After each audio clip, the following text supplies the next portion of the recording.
Hello दोस्तों, स्वागत है सभी का हमारे चैनल पर। तो हम लोग कर रहे थे यहाँ पे यूपीएससी का टेस्ट।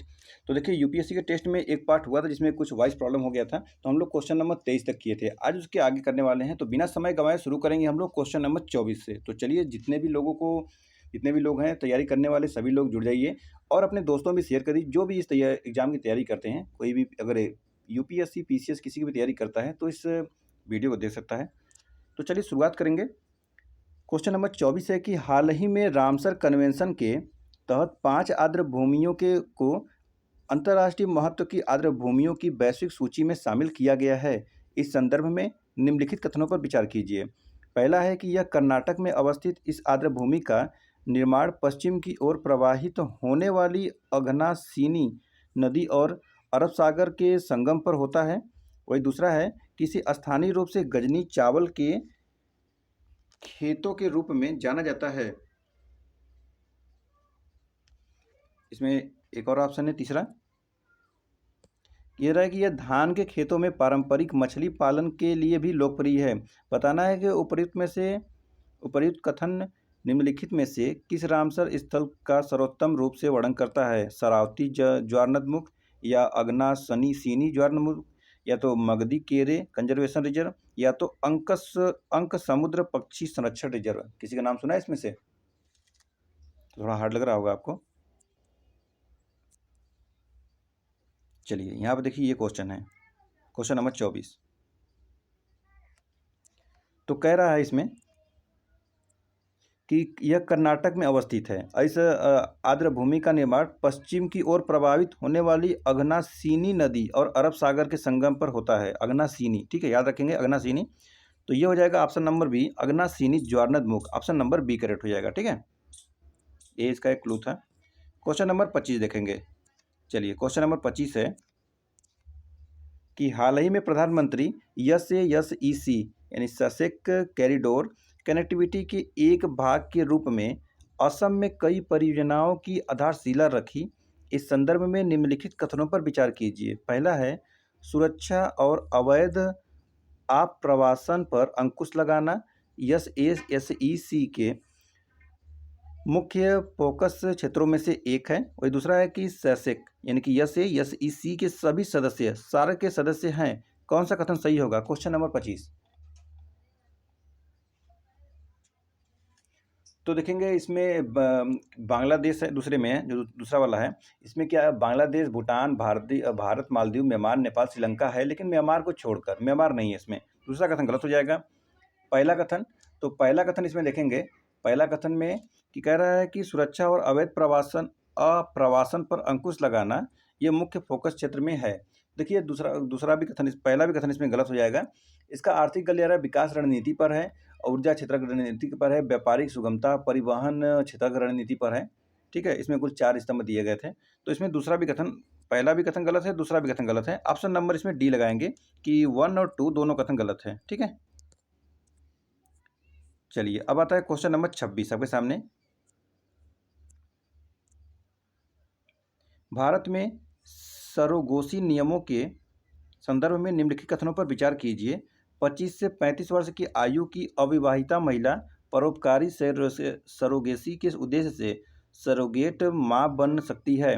वही दूसरा कह रहा है कि सरोगेसी से जन्मे बच्चे को सरोगेट मां का जैविक बच्चा माना जाता है। कौन सा कथन सही होगा? केवल दो, दोनों कथन या दोनों कथन गलत?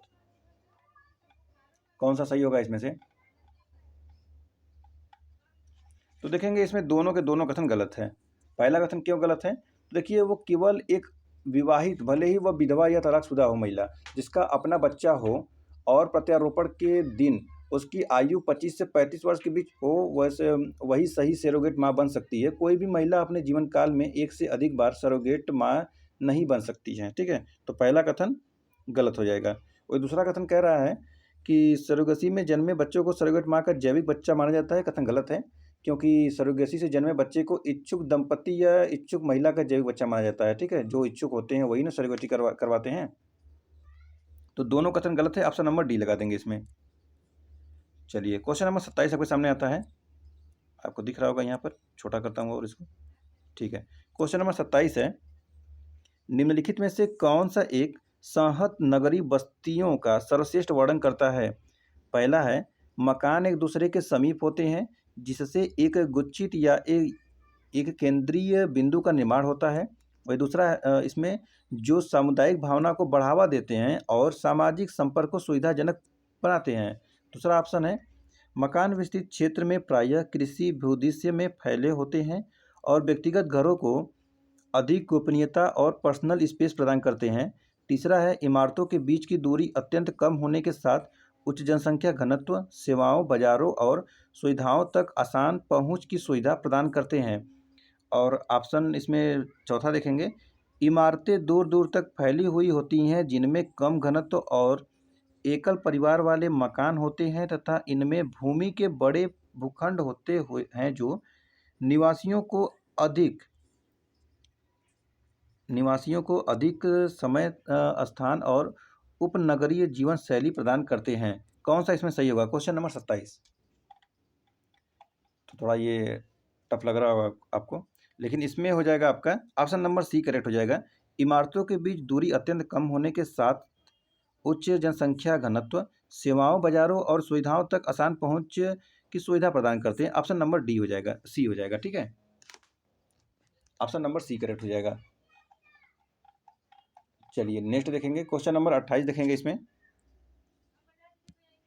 क्वेश्चन नंबर 28 है निम्नलिखित कथनों पर विचार कीजिए। जनगणना 2011 के अनुसार समग्र लिंगानुपात जनगणना 2001 के आंकड़ों की तुलना में अधिक होने की प्रवृत्ति दर्शाता है। वही दूसरा है जनगणना 2001 के आंकड़ों की तुलना में जनगणना 2011 में बाल लिंगानुपात में सुधार हुआ है। कौन सा कथन सही होगा? केवल एक, केवल दो, या तो दोनों कथन सही है, दोनों कथन गलत। क्वेश्चन नंबर 28 बताइए इसमें से कौन सा सही होगा। चलिए बताइए क्या होगा इसका आंसर। तो देखेंगे इसमें पहला कथन सही है कि जनगणना 2011 के अनुसार समग्र लिंगानुपात 2001 के आंकड़ों की तुलना में अधिक होने की प्रवृत्ति दर्शाता है। और दूसरा कथन इसमें गलत है, कह रहा है कि जनगणना 2001 के आंकड़ों की तुलना में जनगणना 2011 में बाल लिंगानुपात में सुधार हुआ है। तो ये कथन गलत हो जाएगा। देखेंगे वही कि वर्ष 2001 की जनगणना के अनुसार भारत का बाल लिंगानुपात 927 था, जो 2011 में 918 हो गया। 927 से कितना हो गया? 918। तो इसमें दूसरा कथन गलत, पहला कथन सही। ऑप्शन नंबर ए लगा देंगे करेक्ट। ठीक है, चलिए आगे बढ़ेंगे। क्वेश्चन नंबर देखेंगे 29। परमाणु ईंधन के संदर्भ में निम्नलिखित कथनों पर विचार कीजिए। भू प्रॉपर्टी में यूरेनियम थोरियम की तुलना में अधिक पाया जाता है। और दूसरा है सबसे बड़े यूरेनियम भंडार वाले राज्यों में आंध्र प्रदेश अग्रणी राज्य है तथा उसके पश्चात झारखंड है। और तीसरा है भारत में यूरेनियम के भंडार थोरियम से अधिक पाए जाते हैं। तीसरा है चौथा है भारत में मोनाजाइट रेत के सर्वाधिक भंडार आंध्र प्रदेश में है। तो कौन सा कथन सही होगा? केवल एक, केवल दो, केवल तीन, या सभी चार? क्वेश्चन नंबर 29 बताना है। क्वेश्चन नंबर 29, क्वेश्चन नंबर 29 देखेंगे।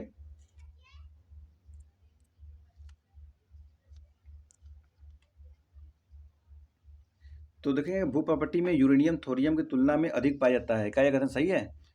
पहला कथन गलत है। भू प्रॉपर्टी में थोरियम यूरेनियम की तुलना में अधिक पाया जाता है। भू प्रॉपर्टी में संग्रहित कुल थोरियम भंडार यूरेनियम भंडारों की तुलना में लगभग 3.5 गुना अधिक है। ठीक है, तो यूरेनियम थोरियम की तुलना में अधिक पाया जाता है, ये कथन गलत हो जाएगा। इसमें क्या है? थोरियम यूरेनियम की तुलना में अधिक पाया जाता है। तो पहला कथन गलत। चलिए दूसरा देखेंगे। दूसरा है कि सबसे बड़े यूरेनियम भंडार वाले राज्यों में आंध्र प्रदेश अग्रणी राज्य है तथा इसके पश्चात झारखंड है। सही है। चलिए तीसरा देखेंगे। इसमें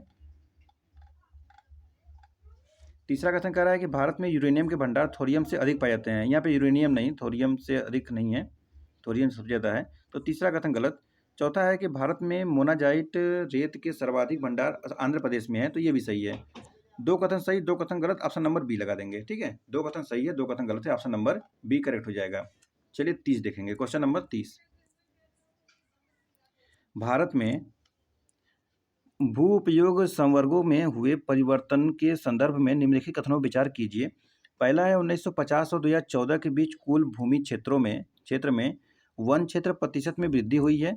और दूसरा है 1950 और 2014 के बीच निवल बोए गए क्षेत्र प्रतिशत में कमी हुई है। तो कौन सा कथन सही होगा? केवल एक, केवल दो, दोनों कथन सही है, दोनों कथन गलत। Question number 30।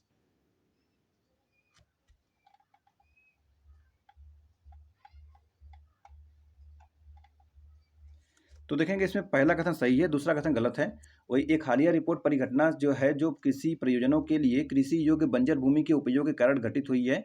इसमें पहले धीमी गति से कमी दर्ज की जा रही थी। ऐसे संकेत है कि अधिकांश गिरावट और गैर कृषि उपयोग के तहत क्षेत्र में वृद्धि के कारण हुआ है। ठीक है, तो दूसरा कथन गलत है, पहला कथन सही है। ऑप्शन नंबर 1 लगाएंगे, केवल ए हो जाएगा।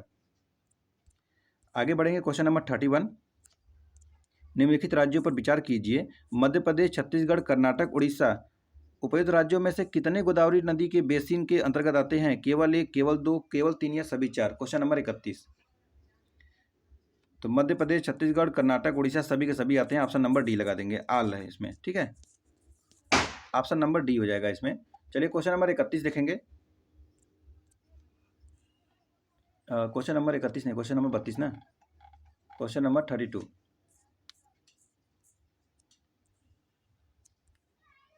क्वेश्चन आपके सामने है। निम्नलिखित युग्मों में विचार कीजिए। रेलवे जोन है, मुख्यालय है। कह रहा है north central railway Delhi, south central Secunderabad, east central Kolkata कितने सुमेलित हैं? केवल 1, केवल 2, सभी 3 या तो कोई नहीं? Question number 32। तो ईस्ट सेंट्रल जो है, ईस्ट सेंट्रल, एक मिनट, ईस्ट सेंट्रल जो है ये कोलकाता में नहीं है। ईस्ट सेंट्रल आपका पड़ेगा हाजीपुर में। ठीक है, कहाँ पर? हाजीपुर लिख दूं मैं, हाजीपुर। साउथ सेंट्रल, तो साउथ सेंट्रल आपका पड़ेगा सिकंदराबाद, ये सही है। नॉर्थ सेंट्रल, नॉर्थ सेंट्रल पड़ेगा दिल्ली में नहीं, ये इलाहाबाद में है। कहाँ पर? इलाहाबाद, इलाहाबाद में है। वैसे देखेंगे सेंट्रल तो मुंबई सीएससी है, ईस्टर्न देखेंगे तो कोलकाता में है, ईस्ट कोस्ट है भुवनेश्वर, नॉर्दर्न नई दिल्ली है, नॉर्थ ईस्टर्न रेलवे कहाँ पर है? गोरखपुर में है, और north east frontier railway Maligaon. North western, जो नॉर्थ वेस्टर्न कहाँ पर है? तो नॉर्थ वेस्टर्न आपका पड़ेगा जयपुर में। सदर्न, सदर्न पड़ेगा आपका चेन्नई में। साउथ ईस्टर्न कहाँ पड़ेगा? साउथ ईस्टर्न, साउथ ईस्टर्न पड़ेगा आपका कोलकाता में। कहाँ पर?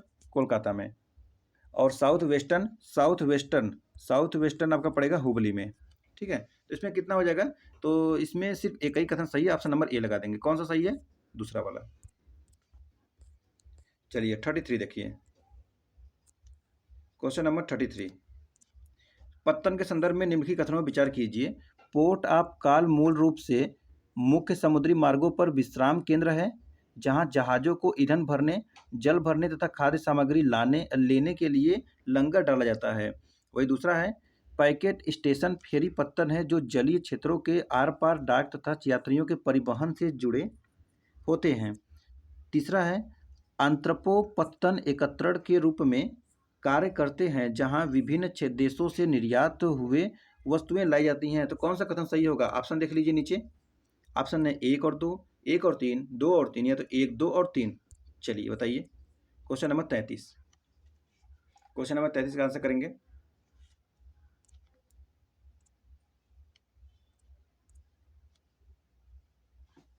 Question number 33।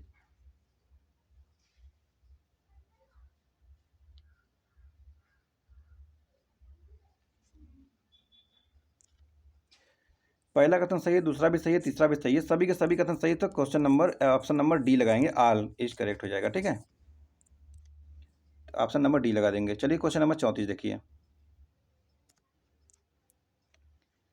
Global partnership on ecologic connectivity, ये GPEC इसका फुल फॉर्म है, के संदर्भ में निम्नलिखित कथनों पर विचार कीजिए। पहला है, इसे Kunming Montreal global biodiversity framework यानी GBF के एक भाग के रूप में लॉन्च किया गया था। दूसरा है, यह मुख्य रूप से एंडेंजर्ड प्रजातियों के लिए इकोलॉजिकल कनेक्टिविटी को बढ़ावा देने का प्रयास करता है। तो कौन सा कथन सही होगा? क्वेश्चन नंबर 34 का आंसर बताइए, कौन सा कथन सही होगा?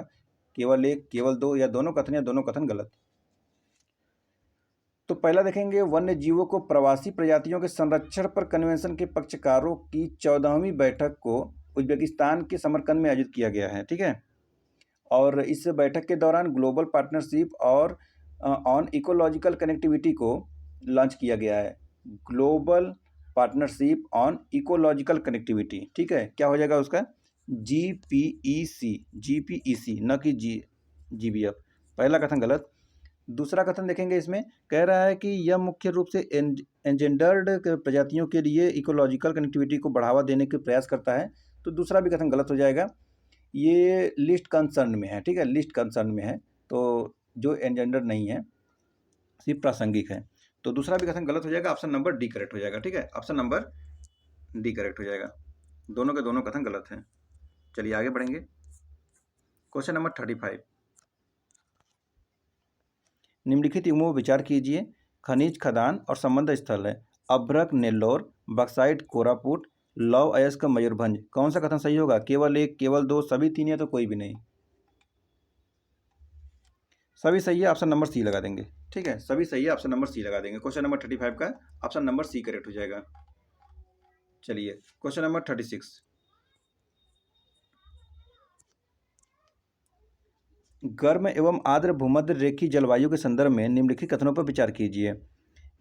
पहला कथन है, इस क्षेत्र में इमारती लकड़ियों का वाणिज्यिक दोहन कठिन होता है। दूसरा है, यह क्षेत्र अत्यधिक लाभदायक पशुधन पालन के लिए जाना जाता है। कौन सा कथन सही होगा इसमें से? कौन सा कथन सही होगा? देखिए, इसमें अफ्रीका में पालतू पशुओं पर सीसी मक्खियों के हमले के कारण नागाना नामक घातक रोग हो जाता था, तो इसमें कुछ रोग के लिए बाधित हो जाते हैं। दूसरा कथन गलत हो जाएगा, पहला कथन सही होगा इसमें, ठीक है, पहला सही, दूसरा गलत, ऑप्शन नंबर ए लगा देंगे। चलिए 37 देखिए। सतत विकास की अवधारणा पर विमर्श को प्रेरित करने वाली प्रसिद्ध पुस्तक द पॉपुलेशन बम के लेखक निम्नलिखित में से कौन है? तो ये हैं आपके, कौन है बताइए? डेनिस मीडोज, या राचेल कार्सन, विलियम गोग्ड, या पॉल एरलिच। बताइए कौन है? कौन है इसमें? डी, बी नहीं होगा, ऑप्शन नंबर डी करेक्ट हो जाएगा, ठीक है, ऑप्शन नंबर डी करेक्ट हो जाएगा, पॉल एरलिच। चलिए आगे बढ़ेंगे। क्वेश्चन नंबर 38, मानव बस्तियों के संदर्भ में क्रॉस आकार के प्रतिरूप सामान्यतः पाए जाते हैं। समुद्र के बहुत निकट तटीय क्षेत्रों में, या पहाड़ी क्षेत्रों में, या प्रमुख सड़कों के प्रतिच्छेदन बिंदु के आसपास, या तो बिना किसी परिवहन और संरचना वाले दूरस्थ गांवों में। बताइए क्या हो जाएगा? क्वेश्चन नंबर 38 का आंसर करेंगे। क्वेश्चन नंबर 38, बताइए क्या हो जाएगा क्वेश्चन नंबर 38 का आंसर? तो क्वेश्चन नंबर 38 में हो जाएगा आपका, प्रमुख सड़कों के प्रतिच्छेदन के बिंदु के आसपास। ऑप्शन नंबर सी करेक्ट हो जाएगा, ठीक है, ऑप्शन नंबर सी करेक्ट लगाएंगे। चलिए नेक्स्ट देखेंगे क्वेश्चन नंबर 39। चलिए क्वेश्चन नंबर 39 देखेंगे। इसमें 39 है, निम्नलिखित कथनों पर विचार कीजिए। पहला है, 10 लाख की जनसंख्या तक पहुंचने वाला पहला आधुनिक शहर लंदन है। और दूसरा है कि वर्तमान में विश्व स्तर पर 10 लाख से अधिक आबादी वाले शहरों की कुल संख्या 100 से अधिक है। कौन सा सही होगा? केवल एक, केवल दो, दोनों कथन सही है, दोनों कथन गलत। क्वेश्चन नंबर 39, तो इसमें लगाएंगे ऑप्शन नंबर सी, दोनों के दोनों कथन सही है, दोनों के दोनों कथन सही है, ऑप्शन नंबर सी हो जाएगा, ठीक है। 10 लाख की जनसंख्या का पहुंचने वाला पहला आधुनिक शहर लंदन, और वर्तमान में विश्व स्तर पर 10 लाख से अधिक आबादी वाले शहरों की संख्या, कुल संख्या 100 से अधिक है। चलिए क्वेश्चन नंबर 40 देखेंगे। गुल, खादिन और जोहद में क्या समानता है? जल संचयन पारंपरिक प्रणाली, या जनजाति समुदाय के बुआई उत्सव, या चिकित्सा की पारंपरिक प्रणाली, या कर्तन दहन फसल पद्धति। क्वेश्चन नंबर 40, बताइए क्या होगा इसमें से, कौन सा होगा? इसमें हो जाएगा आपका ऑप्शन नंबर ए, जल संचयन की पारंपरिक प्रणाली, ऑप्शन नंबर ए करेक्ट हो जाएगा, ठीक है, ऑप्शन नंबर ए। चलिए क्वेश्चन नंबर 41 देखते हैं। क्वेश्चन नंबर 41 है, लोकप्रिय मोटे अनाज ज्वार के संदर्भ में निम्नलिखित कथनों पर विचार कीजिए। देश में ज्वार का सर्वाधिक उत्पादन महाराष्ट्र में होता है। दूसरा है, इसे दक्षिणी राज्यों आंध्र प्रदेश, तेलंगाना और कर्नाटक में रबी और खरीफ दोनों ऋतुओं में बोया जाता है। कौन सा कथन सही होगा? केवल एक, केवल दो, या दोनों कथन सही है, दोनों कथन गलत। क्वेश्चन नंबर 41 बताइए, लोकप्रिय मोटे अनाज के बारे में है। तो देखेंगे इसमें भी दोनों के दोनों कथन बिल्कुल सही है, तो ऑप्शन नंबर सी करेक्ट कर देंगे, ठीक है, दोनों के दोनों कथन सही हैं। आगे बढ़ें। चलिए ठीक है। क्वेश्चन नंबर 42, ई अंक के संदर्भ में निम्नलिखित कथनों पर विचार कीजिए। पहला है, यह एनिमेशन और वीडियो के लिए बेहतर है क्योंकि यह पारंपरिक स्याही की तुलना में कई वर्ण संयोजन प्रदान करती है।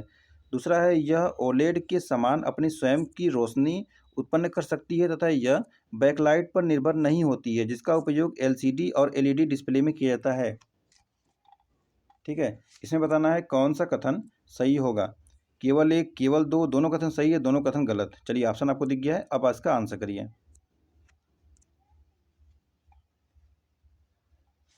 तो देखेंगे इसमें ई इंक में वर्णक दो दिशाओं में उन्मुख होते हैं, इसलिए यह लोगो द्वारा अपेक्षित वर्ण विविधता को सीमित कर देता है। तो इस प्रकार एनिमेशन और वीडियो के लिए यह कम बेहतर होता है। ठीक है, तो पहला कथन गलत। वही इसमें दूसरा देखेंगे। दूसरा इसमें है कि एलईडी और एलसीडी डिस्प्ले जिसमें बैकलाइट का उपयोग किया जाता है के विपरीत ई अंक डिस्प्ले कागज की तरह ही प्रकाश को प्रतिबिंबित करता है। तो यह विशेषता उन्हें लंबे समय तक पढ़ने हेतु आंखों के लिए आरामदायक बनाती है। ठीक है, तो इसमें दूसरा भी कथन गलत हो जाएगा। पहला दूसरा दोनों कथन गलत, तो ऑप्शन नंबर क्या लग जाएगा? ऑप्शन नंबर डी लग जाएगा। देखिए इतना बड़ा स्टेटमेंट दिया हुआ है, अब इसे बताना है ज्वार, मक्का, बाजरा, रागी। चलिए पढ़ते हैं।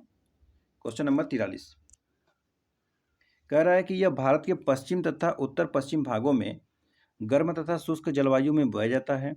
यह फसल इस क्षेत्र के शुष्क तथा सूखा को सहन करने में समर्थ है। यह एकल तथा मिश्रित फसल के रूप में बोई जाती है। यह फसल देश के कुल बोए गए क्षेत्रों के लगभग 5.2% भाग पर बोई जाती है। इस फसल के प्रमुख उत्पादक राज्य महाराष्ट्र और गुजरात में है। उपयुक्त परिच्छेद में निम्नलिखित में से किस फसल का उल्लेख किया गया है? किसका उल्लेख किया गया है इसमें? जो अभी ऊपर बताया गया किसके बारे में बताया गया है? ज्वार, मक्का, बाजरा, रागी। तो ये सब जो बताया गया है ये बाजरा के बारे में बताया गया। तो ऑप्शन नंबर सी करेक्ट हो जाएगा। देखिए यह भारत में पश्चिम तथा उत्तर पश्चिम भागों में गर्म तथा शुष्क जलवायु में बोया जाता है। यह फसल इस क्षेत्र के शुष्क तथा दौर तथा सूखा सहन करने में समर्थ होते हैं और ये 5.2% भाग पर बोई जाती है। ये उत्तर प्रदेश, गुजरात, महाराष्ट्र, राजस्थान, हरियाणा पर यहाँ से सब बोए जाते हैं। चलिए अब कथन और कारण क्वेश्चन आ गया। क्वेश्चन नंबर 44 देखेंगे क्या आएगा। क्वेश्चन नंबर 44 है कि ध्रुव पर अक्षांश की 1 डिग्री की रैखिक दूरी भूमध्य रेखा की तुलना में थोड़ी अधिक लंबी होती है क्योंकि पृथ्वी ध्रुवों पर थोड़ी सपाट है और भूमध्य रेखा पर उभरी हुई है। उपयुक्त कथनों में से कौन सा कथन सही होगा? केवल एक कथन कि कथन और कारण दोनों सही व्याख्या करता है, ये तो सही व्याख्या नहीं करता है। ऑप्शन सी है कि कथन पहला सही है दूसरा गलत है, या तो ऑप्शन डी है कि पहला कथन गलत है दूसरा कथन सही है। चलिए इसका आंसर करिए, कौन सा हो जाएगा इसमें? तो देखेंगे इसमें दोनों कथन सही व्याख्या करता है, ऑप्शन नंबर ए करेक्ट हो जाएगा। ठीक है, 44 में क्या होगा? ऑप्शन नंबर ए करेक्ट हो जाएगा। जिसका भी आंसर ए है बिल्कुल सही है। आप लोग लगातार आंसर करते रहिए और इसको रिविजन करते रहिए जितना ज़्यादा हो सके और डेली टेस्ट लगाते रहिए। क्वेश्चन नंबर 45 निम्नलिखित सूचकांकों पर विचार कीजिए। औद्योगिक इकाइयों की संख्या, औद्योगिक श्रमिकों की संख्या, औद्योगिक उद्देश्यों के लिए उपयोग की जाने वाली विद्युत की मात्रा, कुल औद्योगिक उत्पादन, मूल्यवर्धित विनिर्माण। उपयुक्त में से कितने सूचकांकों का उपयोग भारत में उद्योगों के संकुल पहचान हेतु किया जाता है? चलिए बताइए, केवल 2, केवल 3, केवल 4 या तो सभी 5? क्वेश्चन नंबर 45 का आंसर बताइए कौन सा होगा?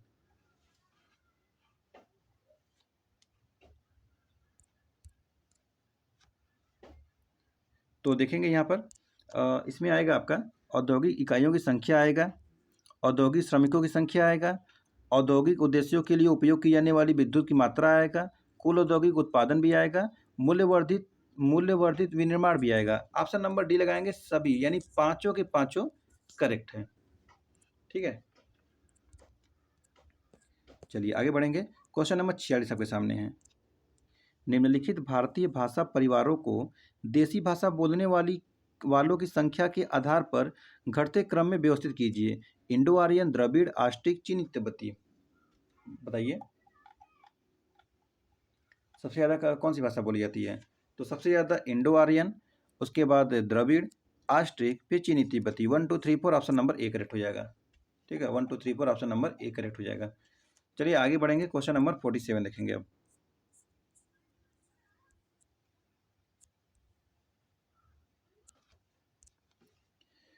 कच्चे तेल के संदर्भ में निम्नलिखित कथनों पर विचार कीजिए।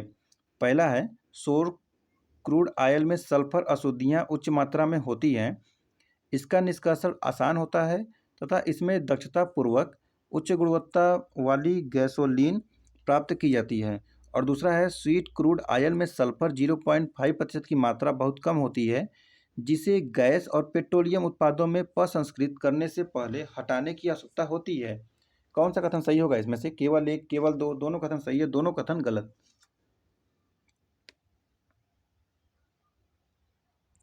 ऑप्शन देख लीजिए एक बार, दोनों कथन सही है, दोनों कथन गलत। क्वेश्चन नंबर 47 तो इसमें ऑप्शन डी लगाएंगे, दोनों के दोनों कथन गलत है। ठीक है, पहला कथन देखेंगे इसमें, तो पहला कथन में हो जाएगा, यदि क्रूड ऑयल में अपेक्षाकृत कम सल्फर 0.5% होता है तो इसे स्वीट कहा जा सकता है, और यदि इसमें पर्याप्त मात्रा में सल्फर होता है तो इसे सोर क्रूड ऑयल कहा जा सकता है। और स्वीट क्रूड ऑयल के निष्कर्षण प्रक्रिया में कम ऊर्जा की आवश्यकता होती है, और एक बार इसे प्राप्त करने के बाद उच्च गुणवत्ता वाला गैसोलीन और इसकी बड़ी मात्रा भी प्राप्त होती है, तो इसलिए पहला कथन गलत है। दूसरा कथन देखेंगे, तो दूसरा कथन में है कि दूसरी ओर सोर क्रूड ऑयल जो अपने में उच्च मात्रा में अशुद्धियां अर्थात सल्फर पाई जाती है। ठीक है, सल्फर, तो दूसरा भी कथन गलत हो जाएगा। ठीक है, इसमें क्या किया है, एक्सचेंज कर दिया है, इसीलिए ऑप्शन गड़बड़ हो गया है। तो ऑप्शन नंबर इसमें डी लगा देंगे। चलिए क्वेश्चन नंबर 48, स्टार मीट्रिक जिसका उपयोग प्रजातियों के विलुप्त होने के जोखिमों और खतरों का पता लगाने के लिए किया जाता है, निम्नलिखित में संगठनों में से किससे संबंधित है? IUCN यानी अंतर्राष्ट्रीय प्रकृति संरक्षण संघ, या तो जलवायु परिवर्तन पर अंतर सरकारी पैनल IPCC, या तो संयुक्त राष्ट्र पर्यावरण कार्यक्रम, या तो world wide fund for nature. Question number 48, इसका आंसर करिए क्या होगा? स्टार मीट्रिक जिसका उपयोग प्रजातियों के विलुप्त होने के लिए किया था, तो विलुप्त किस में होता है? IUCN में होता है ना, ऑप्शन नंबर ए लगा देंगे। चलिए आगे बढ़ेंगे, क्वेश्चन नंबर 49। क्वेश्चन नंबर 49 है, कृषि गतिविधियों के संदर्भ में मिल्पा और लदांग निम्नलिखित में से किससे संबंधित है? मिल्पा और लदांग, आदिकालीन निर्वाह कृषि, वृक्षारोपण कृषि, मिश्रित खेती या डेयरी फार्मिंग, किससे है? तो ये हो जाएगा, किसका हो जाएगा? ऑप्शन नंबर ए करेक्ट हो जाएगा, आदिकालीन निर्वाह कृषि से है, संबंधित है। ठीक है, आदिकालीन निर्वाह कृषि संबंधित है। चलिए आगे बढ़ेंगे,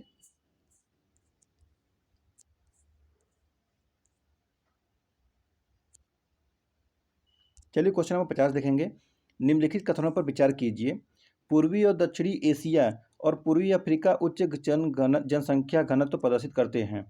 दूसरा है, जनसंख्या का संकेंद्रण उत्तर जीविका संसाधन की उपलब्धता और आर्थिक अवसरों के लिए अनुकूल दशाओं वाले क्षेत्रों में होता है, जिससे गुच्छित या संहत बस्तियों का निर्माण होता है जो आकार और घनत्व में भिन्न भिन्न होती है। कौन सा कथन सही होगा? केवल एक, केवल दो, दोनों कथन सही है, दोनों कथन गलत? बताइए, ऑप्शन दे दिया मैंने, कौन सा कथन सही होगा? दोनों कथन सही होगा या दोनों कथन गलत होगा?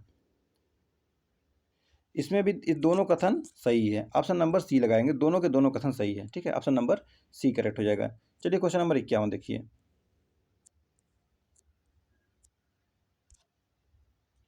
अंतर्राष्ट्रीय व्यापार संदर्भ में निम्नलिखित कथनों पर विचार कीजिए।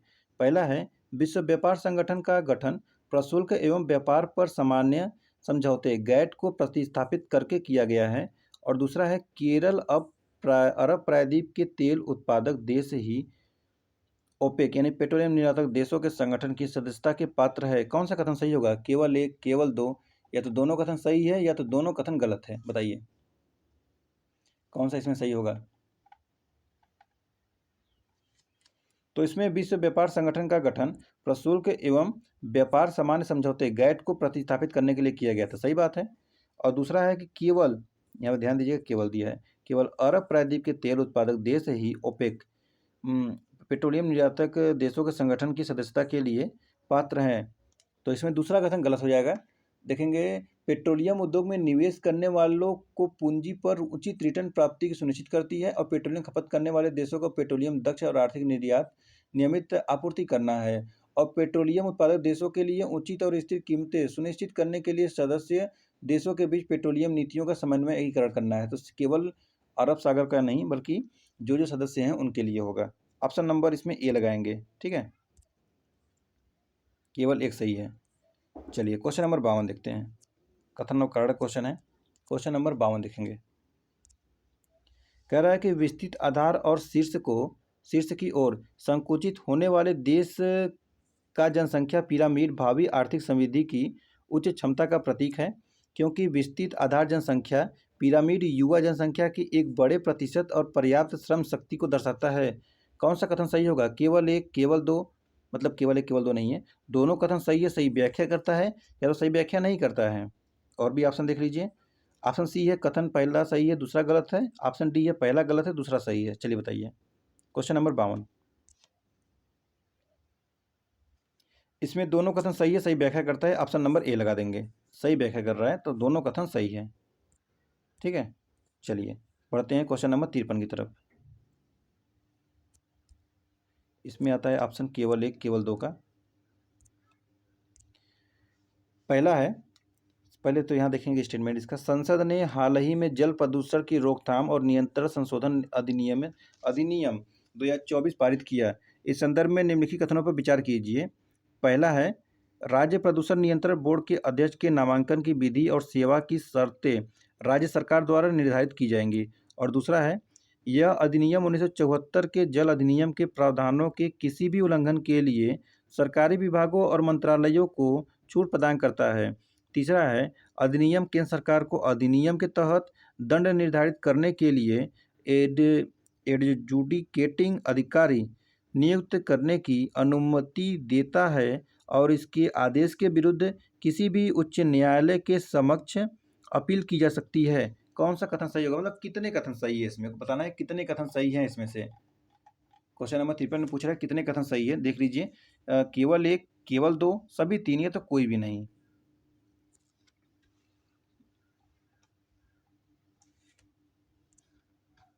राज्य प्रदूषण नियंत्रण बोर्ड के अध्यक्ष के नामांकन की विधि और सेवा की शर्तें राज्य सरकार द्वारा निर्धारित की जाएंगी। पहला कथन गलत। पहला कथन गलत क्यों है, तो देखिए, पूर्व में इस अधिनियम में प्रावधान था कि राज्य प्रदूषण बोर्ड नियंत्रण बोर्ड जो है एसपीसीबी यानी राज्य का के अध्यक्ष को राज्य सरकार द्वारा नाम निर्देशित किए जाएंगे। हालांकि जब जल प्रदूषण की रोकथाम और नियंत्रण संशोधन अधिनियम 2024 हुआ के पारित होने के बाद एसपीसीबी यानी जो इसके अध्यक्ष के नामांकन की विधि तथा सेवा शर्तें यह केंद्र सरकार अब करेगी। ठीक है, तो जो इस बार अधिनियम बनाया गया है 2024 में, इसके आधार पे अब केंद्र राज्य सरकार नहीं बल्कि केंद्र सरकार करेगा। पहला कथन गलत हो जाएगा। वही इसमें दूसरा कह रहा है कि यह अधिनियम 1974 के जल अधिनियम के प्रावधानों के किसी भी उल्लंघन के लिए सरकारी विभागों और मंत्रालयों को छूट प्रदान करता है। तो देखेंगे, जल प्रदूषण की रोकथाम और नियंत्रण संशोधन अधिनियम 2024 यह निर्दिष्ट करता है कि यदि विभाग अधिनियम के किसी भी प्रावधान का उल्लंघन करता है तो विभाग के प्रमुख को अपने 1 माह के मूल वेतन के बराबर जुर्माना भरना पड़ेगा। जैसे मान लीजिए कि अगर वो 1 लाख रुपए पा रहे हैं मंथली, तो 1 लाख रुपए का उनको जुर्माना देना पड़ेगा, मतलब 1 महीने की सैलरी छोड़ दो। तो इसमें छूट प्रदान नहीं किया गया है। दूसरा भी कथन गलत है। तीसरा है, अधिनियम केंद्र सरकार को अधिनियम के तहत दंड निर्धारित करने के लिए एडजुडिकेटिंग अधिकारी नियुक्त करने की अनुमति देता है और इसके आदेश के विरुद्ध किसी भी हाई कोर्ट के समक्ष अपील की जा सकती है।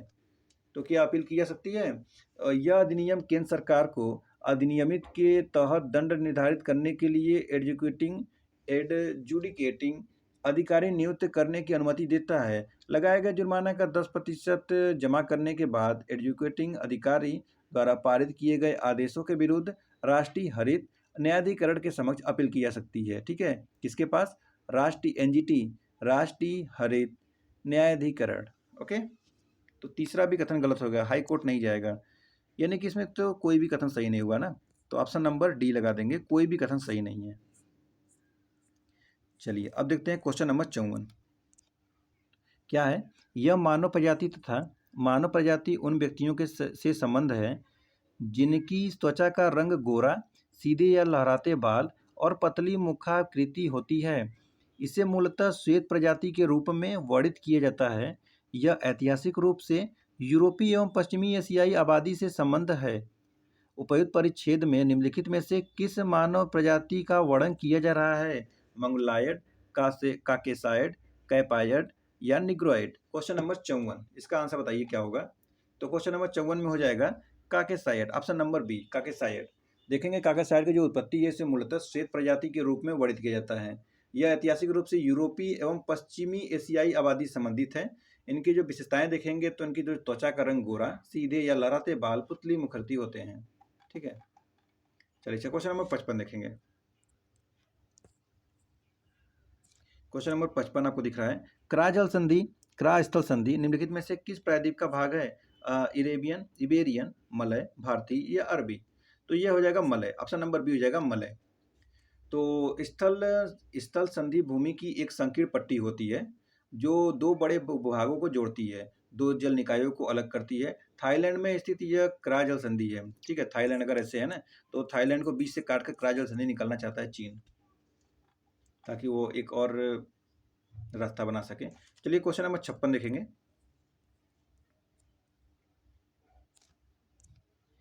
हाल ही में उड़ीसा में एक स्थल को जैव विविधता विरासत स्थल घोषित किया गया है। इस संदर्भ में निम्नलिखित कथनों पर विचार कीजिए।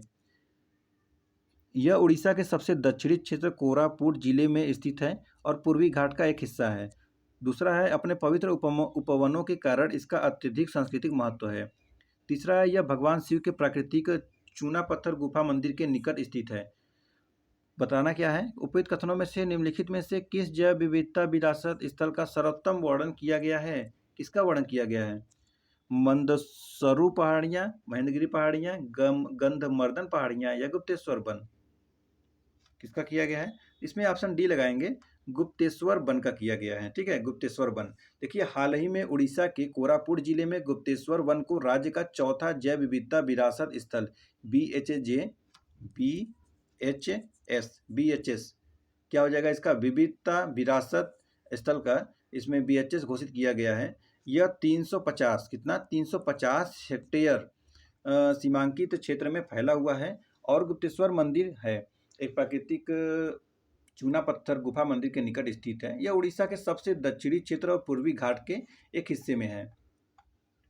अच्छा, यहाँ पाई जाने वाली कुछ जंतु भी हैं, जैसे मगर क्रोकोडाइल है, कांगेर, वैली रॉक गेको और एवी फूना जैसे सामान्य पहाड़ी मैना, सफ़ेद बेलदार कठफोड़वा और बैंडेड बेक्यूकुकू आदि शामिल होते हैं। यहाँ पाए जाने वाले कुछ फूल भी होते हैं, जैसे भारतीय तुरही वृक्ष होती है, इंडियन स्नेक रूट होता है, कुंभी गम ट्री होता है, गार्लिक पियर ट्री होता है। ये सब शामिल होते हैं इसमें। ठीक है, तो चलिए क्वेश्चन नंबर 56 तक हम लोग किए हुए हैं और नेक्स्ट पार्ट इसका एक और बनाया जाएगा, जो कि क्वेश्चन नंबर 57 से शुरू किया जाएगा। ठीक है, तो चलिए फिर मिलेंगे नेक्स्ट वीडियो में। आप सभी का बहुत बहुत धन्यवाद। डेली इस पे CSAT के क्वेश्चन जो कि मैथ और रीजनिंग सॉल्व किए जा रहे हैं, तो आप लोग लगातार उसमें भी ज्वाइन हुआ करिए। Thank you so much. जय हिंद।